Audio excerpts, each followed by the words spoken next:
السلام علیکم ویورز، میں ہوں شاکر سولنگی۔ ویورز، آج وفاقی کابینہ نے دو تین اہم فیصلے کیے ہیں۔ ایک تو قادیانیوں کو اقلیتی کمیشن میں شامل نہ کرنے کا فیصلہ کیا گیا ہے، اور دوسرا لاک ڈاؤن نرم کرنے کا فیصلہ کیا گیا ہے۔ یہ دو بڑے فیصلے ہیں۔ اس کے علاوہ بھی کچھ فیصلے کیے گئے ہیں، اور عمر جٹ ہمارے ساتھ لائن پر ہیں۔ عمر جٹ وفاقی کابینہ کو کور کرتے ہیں، ہمارے کولیگ ہیں دنیا ٹی وی میں، اور اپنا یوٹیوب چینل بھی چلا رہے ہیں بریکنگ ٹوڈے کے نام سے۔ وزیر اعظم کو بھی کور کرتے ہیں، وفاقی کابینہ کو بھی، پی ٹی آئی کو بھی کور کرتے ہیں۔ Umar, welcome to show. Thank you Shakir صاحب۔ عمر بھائی، کیا آج کابینہ نے کیا فیصلے کیے ہیں؟ تھوڑا سا ڈیٹیل بتائیں نا فیصلوں کے بارے میں۔ شاکر صاحب، آج وفاقی کابینہ کا جو اجلاس تھا اس میں جہاں پر دیگر پوائنٹ سے ڈسکشن جہاں پر ہوئی اور کچھ سمریز اپروو کی گئی، وہیں پر ایک معاملہ تو قادیانیوں کا قومی اقلیتی کمیشن میں شامل کرنے کے حوالے سے تھا۔ تو وہ تو ہم آپ کے ناظرین کو یہ بتائیں کہ وزیر اعظم عمران خان اور کابینہ نے جو آج وزارت مذہبی امور کی سمری منظور کی ہے، اس کے مطابق جو قادیانی ہیں، جو غیر مسلم ہیں، ان کو جو قومی اقلیتی کمیشن ہے اس میں شامل نہیں کیا گیا۔ ایک تو یہ سمری منظور یہ کی بڑا گئی۔ ظاہر ہے یہ بہت بڑا فیصلہ ہے، کیونکہ سینسیٹیو معاملہ تھا۔ مذہبی اور دینی جو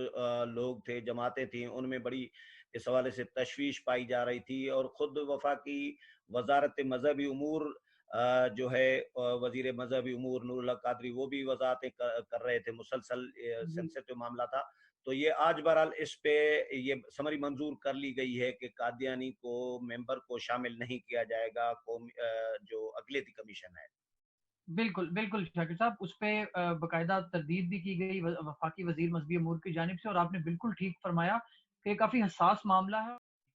تو اس میں دیگر اقلیتوں کے نمائندے شامل کیے گئے، تاہم اس میں جو قادیانی ہیں ان کو اس میں شامل نہیں کیا گیا۔ اس کے ساتھ دوسرا جو بڑا معاملہ ہے، جس طرح آپ نے دیکھا کہ وزیر اعظم عمران خان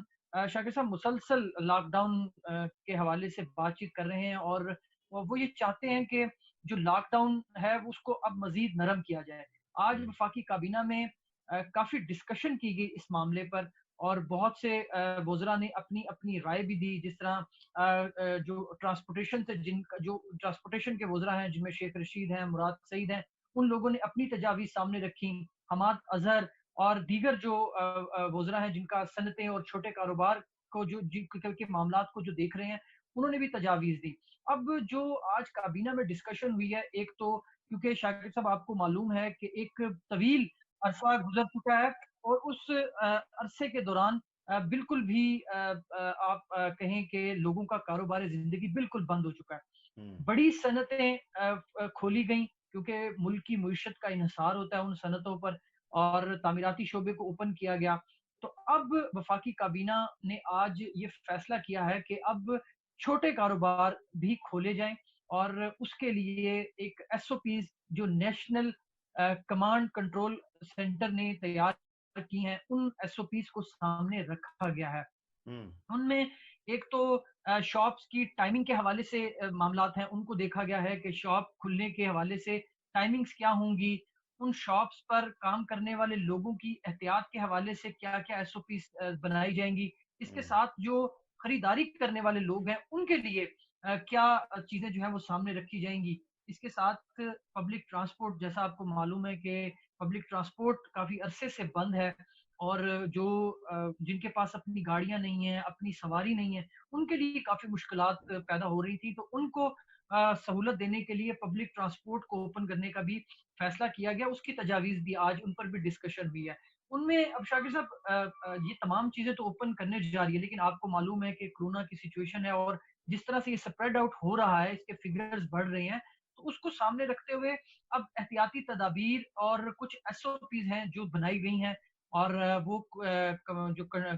اسد عمر جس کمانڈ سینٹر کی سربراہی کر رہے ہیں، وہاں پر بھی ان تجاویز پر بڑی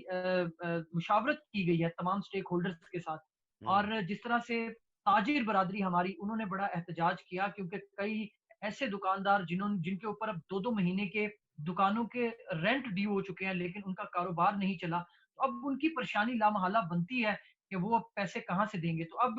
وفاقی کابینہ نے جو آج فیصلہ کیا ہے کہ وہ چھوٹے کاروبار جو دکانیں ہیں مارکیٹس میں جن کی ضروریات زندگی جو لوگوں کی ہے وہ پورا کرتی ہیں ان کو اوپن کیا جائے گا. تو اس حوالے سے اچھا. کابینہ نے تو تجاویز کی منظوری دے دی ہے, ہاں. لیکن اب اس کا حتمی فیصلہ جو ہے وہ ایک جس طرح اس کا بڑا فورم اس حوالے سے بنایا گیا ہے قومی رابطہ کمیٹی, وہ اس قومی رابطہ کمیٹی میں اب یہ تمام چیزیں رکھی جائیں گی اور غالباً بدھ کے روز یہ اجلاس بلایا گیا ہے. وزیر اعظم عمران خان اس کی صدارت کریں گے اور اس میں پھر یہ حتمی فیصلہ کیا جائے گا کہ اب اگر تو اس میں نرمی کرنی ہے تو وہ کن کن شعبہ جات اور کن کن شاپس پر کون سی ٹرانسپورٹیشن کا نظام ہے ان پر کی جانی ہے اور ساتھ ہی وہ کب تک کی جائے گی یا اس کو مزید بڑھانا. تو یہ حتمی ڈیسیژن تو قومی رابطہ کمیٹی ہی کرے گی, لیکن کابینہ نے آج اپنی جو تجاویز تھی مختلف ڈپارٹمنٹس کی ان کو منظور کیا ہے. اچھا, یہ عمر بھائی یہ بتائیں کہ ویسے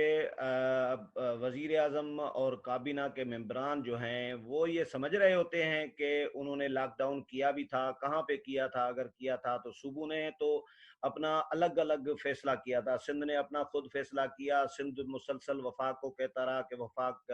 ہمارا قائد بنے, لیڈ کرے, ہمیں وزیر اعظم لیڈ کریں. وزیر اعظم مسلسل کہتے رہے کہ ہم لاک ڈاؤن نہیں کریں گے کیونکہ لاک ڈاؤن کریں گے تو دیہڑی دار مزدور جو ہے وہ مر جائے گا, بھوکا مر جائے گا. تو لاک ڈاؤن تو عملاً وفاقی حکومت کی طرف سے تو کوئی سخت جس طرح لاک ڈاؤن جس کو کہا جائے کہ واقعی لاک ڈاؤن ہے وہ تو ہوا نہیں تھا. تو وہ کس طرح مطلب کہاں یہ لاک ڈاؤن ہوا تھا جس کو وہ نرم کرنا چاہ رہے ہیں؟ دیکھیں شاکر صاحب, اب بھی اگر آپ مارکیٹ میں جائیں تو جس طرح سے آپ کو سبزی گوشت اور جو دیگر جو اشیاء ضروری ہیں ان کی شاپس کھلی نظر آتی ہیں. ان کے لیے پہلے مرحلے میں جب یہ شاپس اوپن کی گئیں ایک لمبے طویل لاک ڈاؤن کے بعد, اور جو آپ لاک ڈاؤن کی بات کریں اس ٹائم تو یہ تمام چیزیں بند کی گئی تھی, لیکن وفاق میں جو اشیاء ضروریات کی چیزیں جس میں بیکریز ہیں, جو کریانہ سٹورز ہیں, اس کے ساتھ سبزی کی دکانیں ہیں یا گوشت کی دکانیں ہیں, ان کو بند نہیں کیا گیا تھا اسلام آباد کی حد تک اگر آپ بات کریں. کیونکہ وفاق نے جب لاک ڈاؤن اناؤنس کیا تو اس کے بعد پنجاب اور جو کے پی کے ہے اور بلوچستان ایک حد تک انہوں نے تو وفاق کی جو پالیسیز تھی ان کو اڈاپٹ کیا, لیکن سندھ چونکہ مکمل لاک ڈاؤن کی طرف جا چکا تھا تو اس پر پھر سندھ اور وفاق کے درمیان جو ایک کہہ لیں آپ کہ وہ ایک پیج پر نہیں نظر آئے. لیکن پھر ابھی کچھ دن پہلے ایک تو ابھی کچھ دن پہلے قومی رابطہ کمیٹی کا اجلاس ہوا تھا جس میں یہ ڈیسائیڈ کیا گیا تھا کہ 9 مئی تک مزید لاک ڈاؤن کیا جائے گا. اس سے پہلے جو شاکر بھائی قومی رابطہ کمیٹی کا اجلاس تھا تو اس میں بڑا واضح طور پر وزیر اعظم عمران خان اور آرمی چیف بھی اس میں موجود تھے, تو انہوں نے یہ بڑا واضح کیا تھا کہ وفاق پالیسی دے گا اور وفاق اسلام آباد کی حد تک ان چیزوں کو امپلیمنٹ بھی کرے گا, لیکن صوبے اپنے حساب سے اپنی سچویشن کو سامنے رکھتے ہوئے چلیں یہ بالکل ٹھیک ہے. عمر بھائی یہ بتائیں کہ لاک ڈاؤن نرم کیا جائے گا تو اس کے نتیجے میں یہ بھی تو ظاہر آپشن ڈسکس ہوا ہوگا کابینہ میں کہ اس کے نتیجے میں جو کرونا وائرس پھیلے گا یا تیز ہوگا اس کے امکانات تو زیادہ ہوں گے. اگر لاک ڈاؤن نرم ہوگا تو لوگ اب ملتے جلتے رہیں گے, باہر نکلیں گے تو وائرس پھیلنے کا خدشہ تو موجود ہے. تو اس کی روک تھام کے لیے بھی کوئی حکمت عملی ڈسکس کی گئی ہے؟ دیکھیں شاکر بھائی, اس آپ کی بہت جینوئن کوشچن ہے آپ کا, اور یہ ہر بندہ جو ذی شعور ہے اس کے دماغ میں یہ سوال آتا ہے. اب آپ اگر دیکھیں اسلام آباد کی, اگر شاکر صاحب آپ بات دیکھیں تو جب اسلام آباد میں یا وفاق نے لاک ڈاؤن نرم کیا اور 9 مئی تک اسے ایکسٹینڈ کیا تو اسلام آباد کے لوگوں نے ہی ڈسٹرکٹ مینجمنٹ پر زور ڈالا کہ مختلف جو ٹریلز ہیں یا جاگنگ کرنے کے جو پلیسز ہیں اور مختلف جگہیں ان کو کھولا جائے. بڑا پریشر لیا ڈسٹرکٹ اسلام آباد نے, اور اس کے بعد وہ تمام جو ڈیمانڈ کی جاتی شہریوں کی جانب سے کچھ پارکس کی اور کچھ دیگر جگہوں کی وہ کھولی, اور اس کے بعد آپ نے نتیجہ دیکھا کہ I-10 کو سیل کرنا پڑا, I-8 کو I-9 کو سیل کرنا پڑا, وہاں پر کورونا کے پیشنٹس کی تعداد بڑھ گئی. اب حکومت اگر لوگوں کی ضروریات کو سامنے رکھتے ہوئے لاک ڈاؤن میں نرمی کرنے جا رہی ہے تو وہاں پر شہریوں کی بھی یہ ذمہ داری بنتی ہے کہ جو ایس او پیز اور جو احتیاطی تدابیر حکومت کی جانب سے بتائی جا رہی ہیں ان پر عمل درآمد کیا جائے. اور اگر ریاست یا